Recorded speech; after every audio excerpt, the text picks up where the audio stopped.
আসসালামু আলাইকুম। আশা করি আল্লাহর রহমতে আপনারা সকলে ভালো আছেন। যাদের শরীরে অ্যালার্জি হয়, মানে অ্যালার্জি হয়ে দেখবেন ছোট ছোট গুডি গুডি গোড়া হয়ে যায়, এরকম ছোট ছোট গুডি গুডি গোড়া হয়, খালি চুলকায়, এরকম সমস্যা যারা ভুগতেছেন, প্রচুর পরিমাণে অ্যালার্জি, এই অ্যালার্জিটা আপনারা সহজে দূর করতে পারবেন।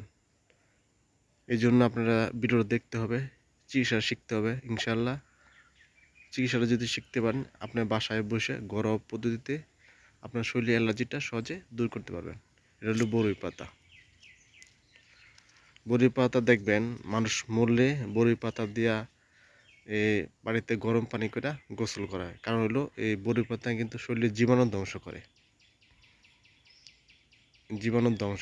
একদম সহজে আপনি জীবাণু ধ্বংস করতে পারবেন, শরীরে অ্যালার্জি দূর করতে পারবেন। আর বিশেষ করে এই বড়ি পাতা নেবেন আপনারা, দেখেন কীরকম বড়ি পাতা নিচ্ছে, এই যে এরকম বড়ি পাতা নেবেন। এটা কতটুকু পরিমাণ বড়ি পাতা নেবেন, আপনার পরিমাণ মতো বড়ি পাতা নেবেন, যে 2 চামচ রস হয়, 2 চামচ রস হয় এরকম বড়ি পাতা নেবেন।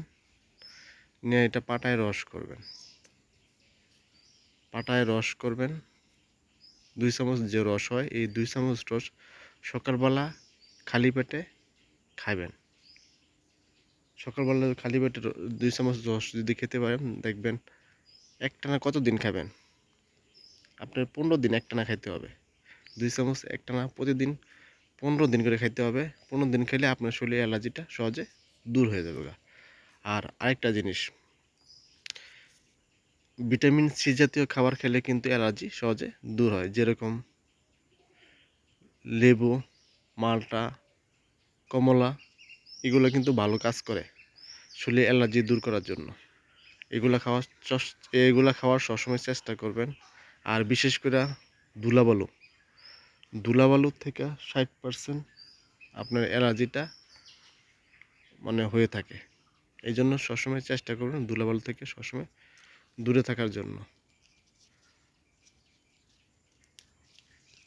আর বিশেষ করে আপনারা আরেকটা জিনিস, সেটা হলো নিম